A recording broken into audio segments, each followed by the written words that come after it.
Longtime viewers of the channel will know I love my controllers with back paddles or buttons because when playing a first-person shooter, last thing you want to do is take your thumb off the sticks just to press a button. So if I'm using a controller for first-person shooters, it has to have the buttons. It's just something I got used to. Now, one thing I noticed about every single controller that's a good one uses the PS4 DualShock controller inside. They just modify it. So I was excited when the guys from HexGaming reached out to me and asked me if I would review their controller because I already knew this had a PS4 controller and it has to be good, right? So what made me choose a Hyper controller is the unique shape. This shape reminded me so much of the Scuff Impact controller, which is probably one of my favorite controllers. And having a bigger size, it just feels real comfortable in the hands. Now you'll notice on the sides, it's really flat right there. It feels so comfortable when you rest your index finger near the bumpers or the triggers. It just ergonomically feels perfect in the hands. It's one of the most comfortable controllers I've ever played with. Now this controller is gonna have precision analog sticks like I mentioned earlier. This is basically a modified PS4 controller.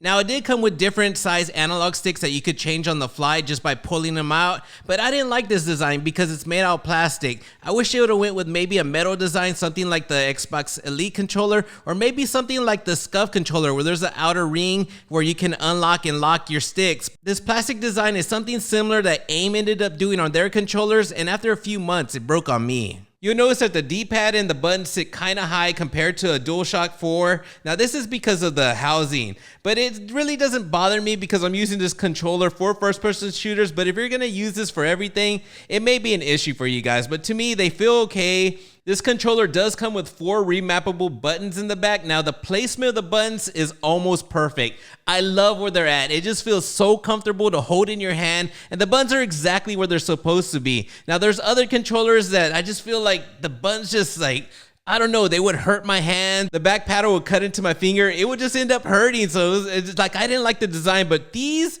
fit perfect. Now the quality of the actual switches, I was kind of disappointed with. I mean, they're okay, they work. There's nothing bad about them. Maybe provide something like AIM or Battle Beaver where you have the mouse button clicks that are so satisfying you barely gotta press it. I mean, every time I use these back buttons, they worked. But it's just, I kind of think long run, like, you know, if you're going to be playing a lot of shooters, how long are they going to last? I don't know, but they're not the worst, so I don't want to hit on them too hard, but they definitely, I wish they would have had the mouse click. Now, this does come with a grip in the back. Unfortunately, the grip doesn't have that rubber feel like the AIM does or any of the other high-end controllers. It has more of a plastic feel, but it works. It's not a big deal. It's not a deal breaker. Now, next, I want to talk about the trigger stops. It does have trigger stops that remind me of the Xbox Elite controller.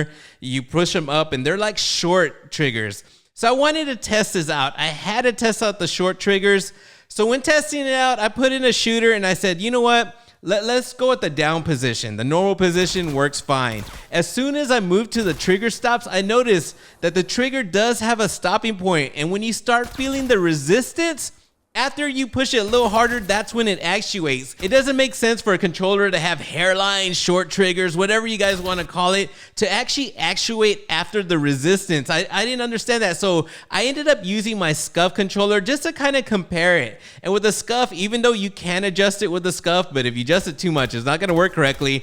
But just with the way I have it adjusted here, I just barely press it and it fires. I don't know, I think the two biggest features, the triggers, and as far as the quality of the switches in the back, it just didn't meet the standard for the price. HexGaming is asking for almost $200 when it's said and done after taxes, and I gotta say, I think it is a good buy just for the feel of the controller and the artwork. Now, because this controller advertises as designed for esports, the biggest thing in esports is gonna be the quality of these hairline triggers and how well the buttons function in the back. You gotta press them a little harder than the mouse clicks. So I don't know. I think this is gonna be a hard controller to recommend. Now, I wanna thank HexGaming for sending this out to me and asking me to do an honest review, but here's my honest review. I can't recommend this controller because of the price, but if money ain't a thing to you and you wanna just spend money because you like the feel of it and the look of it, it is a good controller. It does function. There's nothing bad about it. It's nothing like the Scuff Vantage controller. I promise you.